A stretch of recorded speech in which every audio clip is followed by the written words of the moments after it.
Queridos irmãos, o título da nossa mensagem é Libertos e Curados pela Graça para Servir. O texto que nós vamos meditar encontra-se em Mateus capítulo 8. E os versículos que iremos ler são será do 14 ao 17. Mateus 8, 14, 17. E o texto diz assim: Quando Jesus chegou à casa de Pedro, viu que a sogra dele estava de cama com febre. Jesus tocou em sua mão e a febre a deixou. Então ela se levantou e passou a servi-lo. Ao entardecer, trouxeram a Jesus muita gente possuída por demônios. Ele expulsou esses espíritos impuros com uma simples ordem e curou todos os enfermos. Cumpriu-se desse modo o que foi dito pelo profeta Isaías: levou sobre si nossas enfermidades e removeu nossas doenças. Então, meus queridos, nesse texto do Evangelho de Mateus, aqui nós temos um registro de mais um milagre de nosso Senhor Jesus Cristo. E antes desse texto, temos entre os versículos de 1 a 13, temos ali um milagre que Jesus opera sobre um homem que era leproso, a cura do leproso, como também, após isso, a cura do servo, do oficial romano, do conhecido centurião,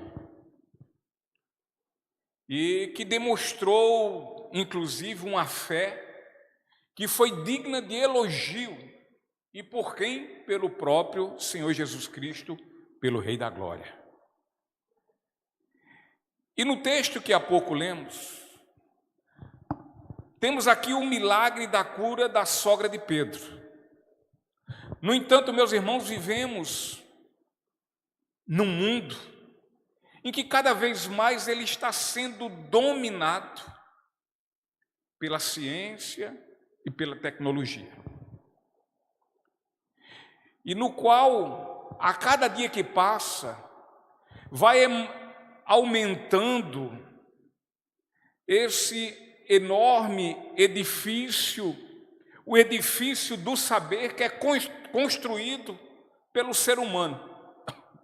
E diante desse tanto e tanto conhecimento que o ser humano vai adquirindo, através da sua capacidade, pela sua inteligência, pela sua capacidade de raciocínio, diante disso, começa a ficar complicado a gente falar sobre milagres. Porque parece que este conceito de milagres está um conceito um tanto ultrapassado, está um conceito um tanto esgotado. É como se as pessoas passassem a ficarem cada vez mais céticas e que quisessem sempre encontrar aí uma lógica para acontecimentos e acontecimentos sobrenaturais. Então parece que é algo, não, isso é daquela época lá de Jesus, agora não. Parece que hoje não tem mais milagre, que as coisas não acontecem. Nós não conseguimos enxergar milagres nem em grandes coisas, e nas pequenas, aí que passa completamente desapercebido.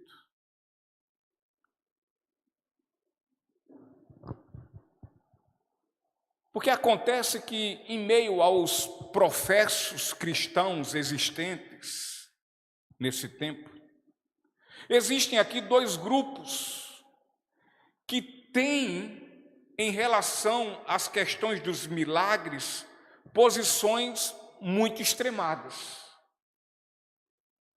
Um grupo Ele se comporta quanto a milagres e se comporta como agora eu falei, eu sugeri, se comporta de uma forma bastante cética, como um incrédulo. Já o outro, já são demasiadamente incrédulos, visto que eles chegam ao ponto de espírito quanto aos milagres de nosso Senhor Jesus Cristo.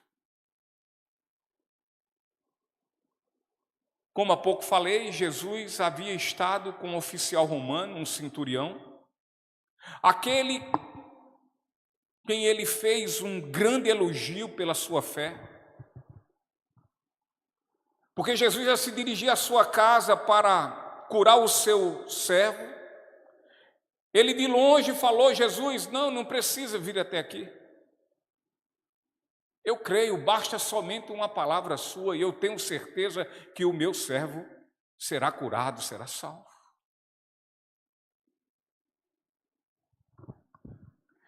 E assim que Jesus deixa o soldado romano, Jesus segue em direção à casa de Pedro, onde lá na casa de Pedro ele encontra a sua sogra e ela está bastante doente.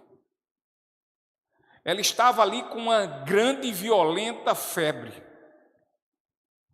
E a febre era tão grande que ela estava acamada. E então Jesus, da mesma forma como curou o servo do centurião, ele também curou a sogra de Pedro. E a prova que sua cura foi perfeita, a prova que sua cura foi plena, absoluta e imediata, dá-se porque Mateus, ele afirma que ela se levantou e imediatamente a isso passou a servi-lo. E este termo servi-lo aqui, no grego, ele vem do significado de diaconato, ou seja, serviço originado da palavra diácono. O que nos faz entender que todos quantos são curados por Jesus, imediatamente a isso, há uma resposta, e uma resposta de gratidão, mediante uma imediata também disposição de passar a servir nosso Senhor, aquele que ministrou cura sobre sua vida. Ele é grato por isso. Então ele se dispõe a servir, como vimos aqui a sogra de Pedro. Então, querido, Jesus, ele é singular e fiel à sua palavra. Em nada do que Jesus tenha falado, absolutamente nada ficou sem cumprir, exceto, evidentemente, as coisas que ainda estão por acontecer, por vir. E tudo que disse Jesus, tudo que ele falou, ele fez. E toda pessoa que vem conhecê-lo de fato, ou seja, toda pessoa que passa pelo processo sobrenatural do novo nascimento, passando a ser uma nova criatura, obtém então respostas indubitáveis, ou seja, que não ficam nenhuma dúvida quanto às mais inquietas que possam surgir quanto a Deus, tipo como alguma dúvida que Deus de fato existe. Não há dúvida nenhuma para que esses que passaram por esse sobrenatural nascimento, novo nascimento, para estes não tem dúvida alguma que Deus é poderoso ao ponto de realizar milagres. Porque este que passou pelo sobrenatural novo nascimento, ele experimentou deste grande milagre e de uma grande cura sobre sua vida. A cura sobre a pior doença, a doença de todas que existem, essa é a pior, que é a doença da incredulidade, a doença do pecado. uma doença que nos fada, nos destina à morte e o pior, a morte eterna. Portanto, cada um dos milagres prenuncia e aponta para a missão messiânica de Jesus. Seu sacrifício, ou seja, sua morte e morte de cruz, seguido do estupendo milagre da sua ressurreição. E talvez, primeiramente, podemos olhar para a cura da sogra de Pedro como algo secundário. Entretanto, segundo o Evangelho de Marcos, no capítulo 1, versículo do 32 ao 34, ao terminar a noite daquele sábado, ao amanhecer, todos da cidade de Cafarnaum foram reunir-se à porta da casa de Pedro para apresentar-se a Jesus com seus pedidos e dele receberem milagres. E dessa forma podemos observar que a bênção do milagre de salvação numa vida, em um contexto familiar, ou seja, no contexto de um lar, deve estender-se e atravessar os limites das paredes da casa. E então venha superabundar por toda uma comunidade, pelas ruas, pelo bairro, por onde for. Graças à maravilhosa mudança de vida na pessoa da sogra de Pedro, graças a essa maravilhosa mudança na vida dela, conforme os propósitos soberanos do Senhor, muitas outras vidas puderam experimentar o sublime milagre da graça maravilhosa de Deus, Pai do nosso Senhor Jesus Cristo. Assim eu quero, juntamente com os irmãos, observar e ao mesmo tempo absorvermos riquezas dentro desse texto. O versículo 14 e 15, vamos ler mais uma vez, diz: quando Jesus chegou à casa de Pedro, viu que a sogra dele estava de cama com febre. Jesus tocou em sua mão e a febre a deixou. Então ela se levantou e passou a servi-lo. Jesus acabara de vir de um culto e era sábado, conforme vai afirmar lá no Evangelho de Lucas, capítulo 4, versículo 31 ao 39. E lá Jesus aplicava seus ensinamentos, assim como também lá Jesus curou um endemoniado. E após isto, Jesus então dirige-se à casa de Pedro, sendo informado sobre isto por meio de Tiago e João, como também relata em Marcos capítulo 1, versículo 29 e 30. E Pedro, queridos, era um homem casado.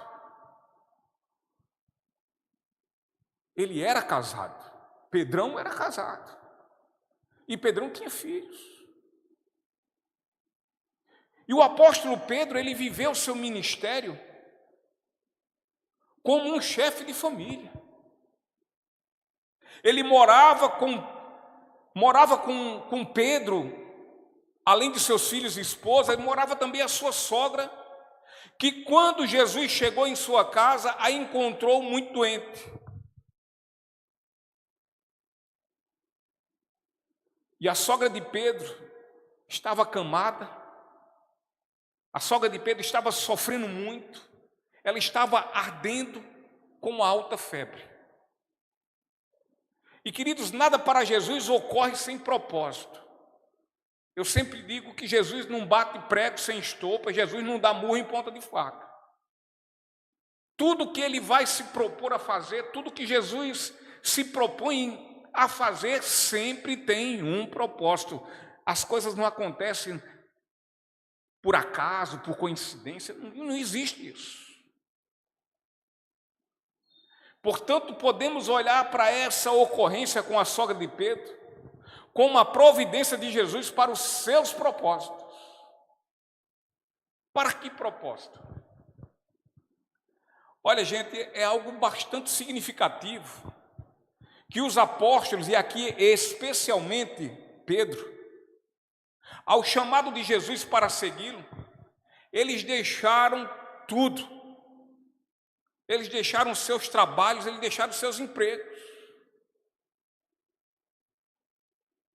E muito possivelmente seria algo que a sogra de Pedro poderia não compreender esse ponto de abnegação da parte de Pedro para com Jesus.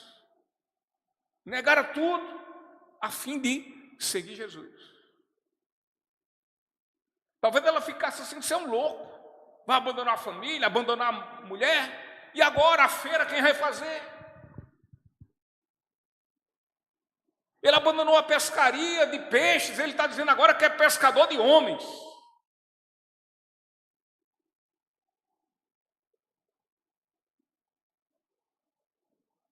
Pedro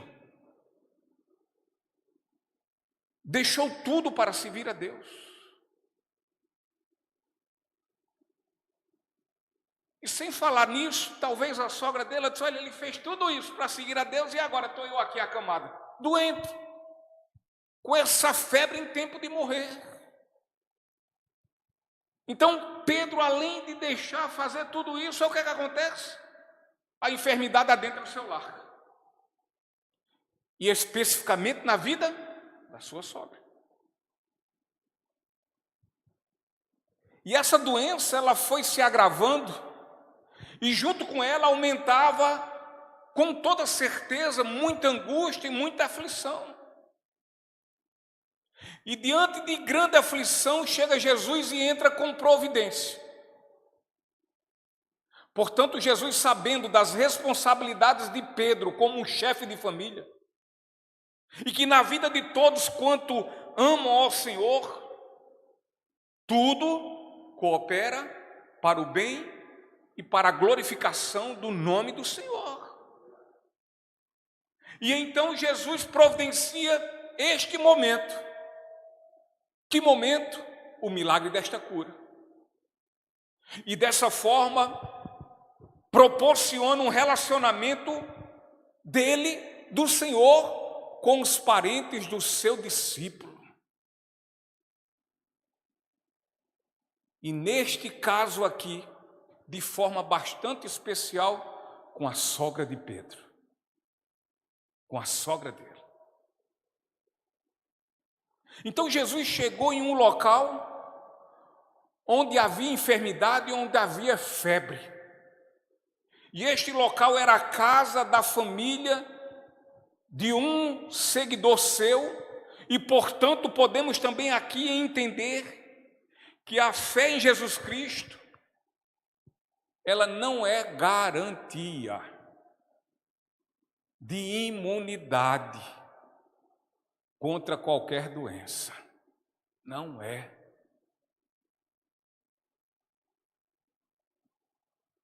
Eliseu, grande profeta,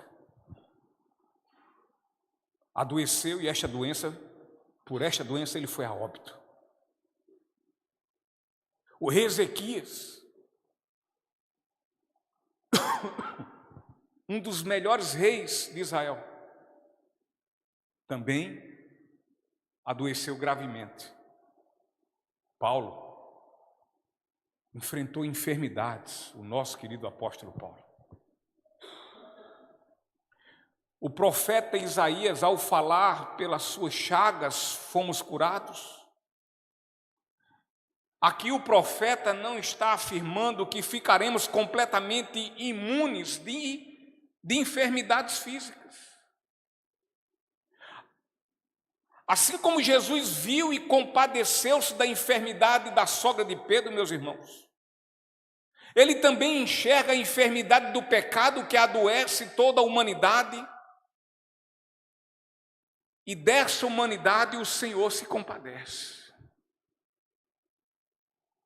E nosso Senhor, Ele teve misericórdia daquela mulher e com um toque a curou. Da mesma forma como curou com um toque o leproso. Entretanto, o segundo milagre, o primeiro desse capítulo foi o leproso, o segundo milagre desse capítulo, Jesus curou só com uma palavra. Só por uma palavra. Entretanto, sendo por meio de um toque, ou por meio de uma palavra, nada disso tem qualquer importância para nosso Senhor. Estando Ele presente fisicamente ou não, ocorre que todos os seus milagres aconteceram de forma imediata e plena. A febre, queridos, ela nos enfraquece. A febre nos deixa combalidos, debilitados. No entanto, a cura veio do poder daquele a quem o Pai deu-lhe autoridade no céu e na terra, e dessa forma foi um milagre de cura imediata e plenamente completa, e de tal forma que ela foi capaz de levantar-se da cama. A sogra de Pedro levantou-se de sua cama e passou imediatamente a servir o seu amado e poderoso médico, atestando aqui de forma clara a sua gratidão pelo que o Senhor havia realizado em sua vida. Gratidão. A sogra de Pedro estava muitíssimo grata. Não só ao ponto de servir ao Senhor, mas também a todos que ali estavam com Jesus. Quando o indivíduo recebe de Jesus a cura sobre a terrível febre do pecado, este indivíduo, ele dispõe-se de forma séria, comprometida, responsável e diligente a realizar obras dignas de gratidão por aquele que tanto o amou e o libertou. Ele não reage como um ingrato. Ele não reage como se aquilo que Jesus fez na sua vida fosse nada. Ele sabe do quanto ele foi curado e do que ele foi curado. E por isso, ele se submete, ele se prostra aos pés do seu Senhor e Salvador. E agora diz: Senhor, eis-me aqui, eis aqui o teu servo. Diz o que o Senhor quer que eu faça, e eu lutarei em fazer. Ele não vive com preguiça, com desculpa esfarrapada. Ele é tudo e todo possível para mostrar o seu amor grato. Grato pelo grande amor pelo qual foi amado.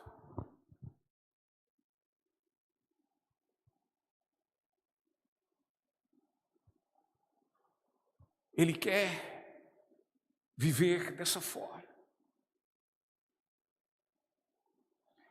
O versículo 16 e 17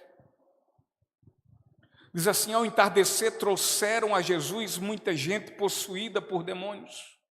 Ele expulsou esses espíritos impuros com uma simples ordem e curou todos os enfermos. Cumpriu-se desse modo o que foi dito pelo profeta Isaías: levou sobre si nossas enfermidades e removeu nossas doenças. Querido, Jesus curou o leproso, depois Jesus curou o criado do centurião, e em seguida Jesus cura a sogra de Pedro, da sua febre. E estes 2 versículos que finalizam esta mensagem mostram aqui essencialmente o retrato do ministério de nosso Senhor Jesus Cristo em conexão com seus milagres de curas. Jesus era o pôr do sol na vida dessas pessoas. Ou melhor, era o nascer do sol na vida dessas pessoas, me perdoe. Em meio a um dia sombrio, em meio a um dia que parece que não ia ter fim.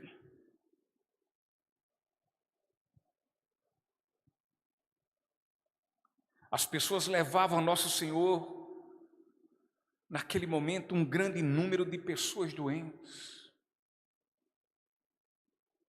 de pessoas opressas, pessoas castigadas por muitos sofrimentos. Jesus, segundo o relato do Evangelho de Lucas, capítulo 4, versículo 40, Jesus curou a todos os que a ele foram apresentados. Olha o que diz o versículo 40. Quando o sol se pôs, as pessoas trouxeram seus familiares enfermos até ele. Qualquer que fosse a doença, ao pôr as mãos sobre ele, Jesus curava a todos. Jesus aqui apresenta muito além do que milagres. Aqui ele apresenta a si mesmo como Salvador, como aquele que pode fechar o abismo do pecado, abismo esse que faz separação entre o ser humano e Deus. E então ele se apresenta como o Salvador que liberta o pecador da escravidão do pecado e de Satanás.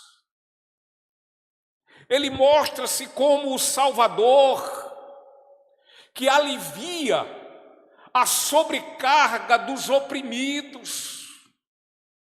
Jesus aqui mostra-se como o Salvador que está a todo momento à disposição dos cativos, dos possessos, dos que padecem e dos que o buscam de todo o coração. Ele está à disposição. Queridos, Jesus aqui apresenta-se como Salvador, como aquele que é poderoso para fazer infinitamente mais do que pedimos ou pensamos. Entretanto, de uma forma simples, sem nenhuma estratégia, sem nada cheio de muitos segredos. Então Jesus vem em socorro de forma simples às pessoas. E nosso Senhor estende sua misericórdia e graça por meio de quê? Da sua palavra. A mesma palavra e poderosa palavra com a qual o Senhor criou o universo. A mesma e poderosa palavra que Ele sustém, que Ele sustenta, e que Ele controla o universo criado e tudo quanto nele existe, inclusive nós, em especial nós. A sua palavra, queridos, a palavra de Deus é maravilhosa, e ela é maravilhosa porque ela é poderosa para libertar. Pois sua palavra, essa palavra é vida. Ela fornece vida, ela dá vida a quem está morto. Ela é a palavra de vida e vida eterna. Essa palavra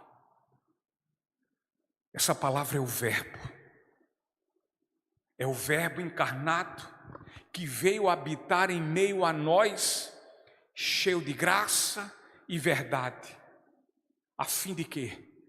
Para que pudéssemos nós receber do seu poder de forma graciosa. Nesta magnífica e esplendorosa realização de milagres, quanto à expulsão de demônios e cura de enfermidades, nosso querido irmão e evangelista Mateus, cheio do Espírito Santo, ele vislumbra aqui Isaías 53, versículo 4, fazendo menção às palavras daquele profeta: levou sobre si nossas enfermidades e removeu nossas doenças, louvado seja o nome do Senhor. Portanto, meus irmãos, não há nenhum erro por parte de Mateus em usar a citação do profeta Isaías, pois o profeta, Isaías, ainda que sem ter em mente o significado das palavras que ele mesmo proferiu, no entanto, ao falar em levar sobre si as nossas enfermidades e doenças, ele não está se referindo à peregrinação de nosso Senhor Jesus Cristo, de aldeia em aldeia e de cidade em cidade, de região em região, curando doenças, mas sim, somente e unicamente, está se referindo ao sofrimento do Calvário de nosso Senhor Jesus Cristo e a sua morte substitutiva lá na cruz, no Monte da Caveira. Muitos falsos pastores, bandidos, curandeiros da fé, se utilizam exatamente desse versículo 17 de Mateus, ou mesmo em Isaías 53, para afirmarem que a cura das doenças físicas está no sacrifício expiatório de nosso Senhor Jesus Cristo. Isso é uma mentira. E eles fazem isso na tentativa de deixar enganosamente o crente certo que ele pode reivindicar ao Senhor esse tipo de cura através da sua fé, como se isso fosse o mais importante.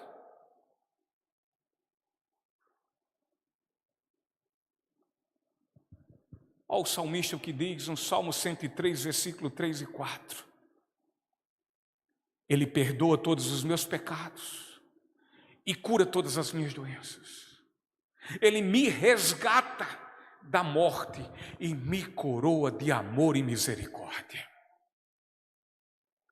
O pecado e a enfermidade são companheiros. São companheiros. Pois a enfermidade é consequência do pecado de Adão, queridos. Assim como é uma ilustração do próprio pecado. Pois o pecado é a enfermidade que destrói a vida do ser humano, acaba, desgraça. É uma doença que mata e mata eternamente. Entretanto, a única doença que Deus tem grande preocupação de salvar a mim, de salvar a você, de salvar a todos, é a do pecado que nos condena. Essa é a pior doença. É essa que Ele quer nos livrar. Foi para essa que Ele veio, para se deixar ser crucificado na cruz. Foi para essa doença que Ele veio nos curar. Foi para isso que Ele se deixou ser crucificado como o Cordeiro Santo de Deus, que tira o quê? O câncer.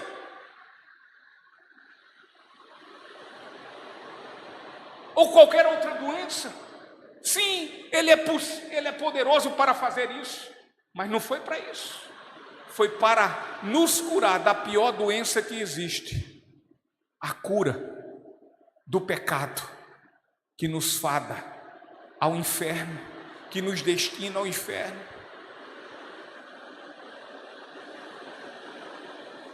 A preocupação de nos salvar é a do pecado que nos condena.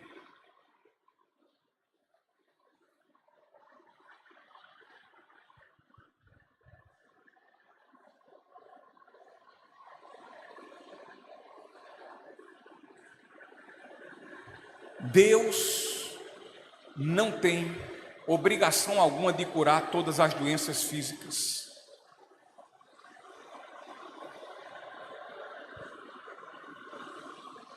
Quer você creia, quer você não creia. Ele não tem obrigação nisso.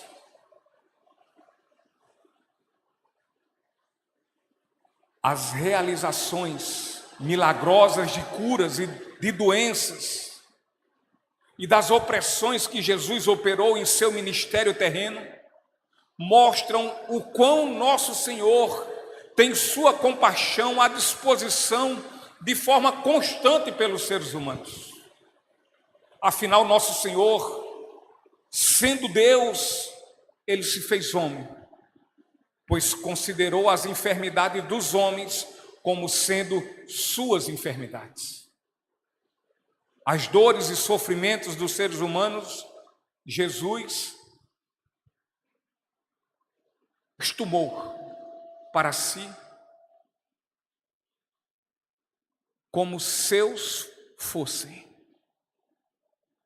Nosso Senhor Jesus Cristo, queridos, foi violentado, ele foi pisoteado, ele foi humilhado e esmagado pelas nossas transgressões, transgressões essas que foram lançadas sobre ele, como se tivesse ele algum erro ou pecado. Entretanto, nunca, jamais ele pecou. O que deveria ser o nosso castigo e sofrimento, que muito nos sobrecarregavam e tiravam a nossa paz, foi sobre ele, para que estabelecêssemos paz com Deus. E assim pudéssemos nós experimentarmos da sua paz. Ele foi completamente sobrecarregado com o fardo de dor e sofrimento dos nossos pecados. O seu poder veio sobre nós para nos fazer forte na vitória sobre o pecado e sobre a morte. Ministério de louvor. Por outro lado, meus irmãos, nossas fraquezas foram dirigidas para Ele. Nosso Senhor, queridos, assim o fez por nós, sofrendo a dor e o peso de todos os nossos pecados. E em nenhum momento Ele disse: eu não vou. E em nenhum momento Ele hesitou em não ir. Em nenhum momento Ele pensou em não fazê-lo. Mas Ele foi obediente. Ele seguiu o seu ministério até o fim. Ele seguiu até a sua cruz, aonde foi crucificado e morto.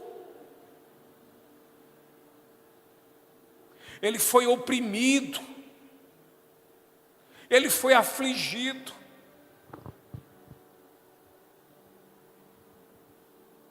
Sem resmungar, sem reclamar. O profeta diz que ele não abriu sua boca. Ele foi tal como ovelha, quando é levado em completo silêncio ao matadouro. Em silêncio. Não abriu a boca. Em todo o tempo ficou calado.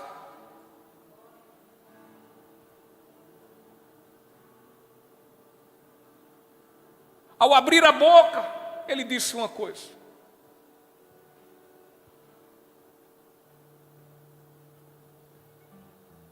Tetelestai. Pai, está consumado.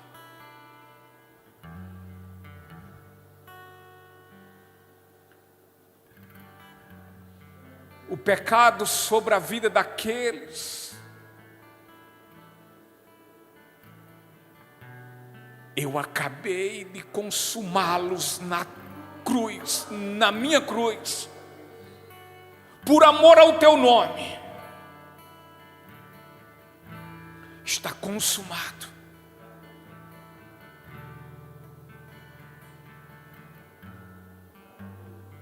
Foi isso que Ele fez por mim e por você. Nós que cremos em Jesus,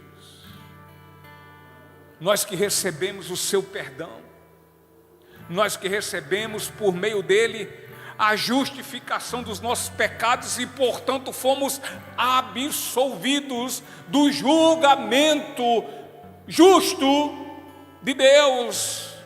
Então sobre nós não veio a ira de Deus, mas usufruímos do amor de Deus por meio da fé no seu único Filho.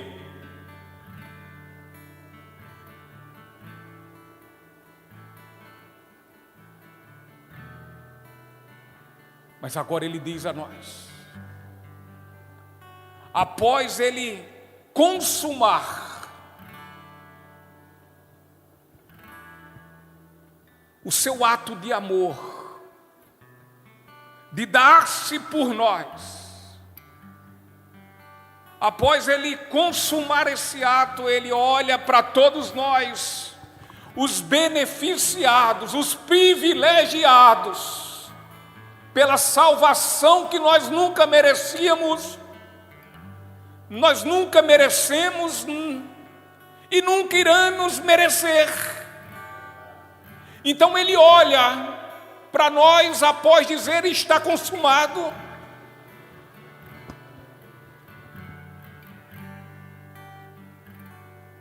Com amor leal, eu amei a vocês. Eu salvei vocês dos seus pecados. Eu dei vida a vocês que estavam todos mortos em seus delitos e pecados.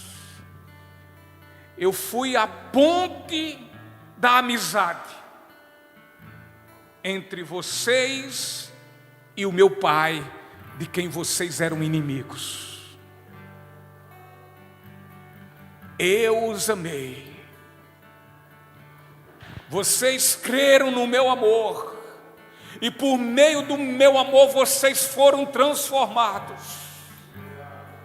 De inimigos de Deus, agora amigos de Deus. Vocês agora são filhos e não somente criaturas do meu Pai. Vocês foram beneficiados. Vocês foram salvos. O que é que ele diz agora? Agora vão e anuncie este evangelho pelo qual vocês foram salvos. Anuncie o meu nome a toda criatura, como a vocês foi anunciado. Apresente o meu sacrifício, como a vocês foi apresentado. Vão agora e me sirvam com amor grato, pelo que eu vou dar a vocês, não, pelo que eu já dei a cada um de vocês. Anuncie este evangelho a toda criatura e façam deles que creem como vocês creram, discípulos, e façam deles discípulos para quê? Para o mesmo fim. Que fim? Vão e anunciem este evangelho a toda criatura. E façam isso até que eu volte. Fomos libertos, fomos curados por uma graça sem igual. E tudo isso com um propósito. Qual propósito? De servirmos diligentemente nosso Senhor e Salvador, servi-lo.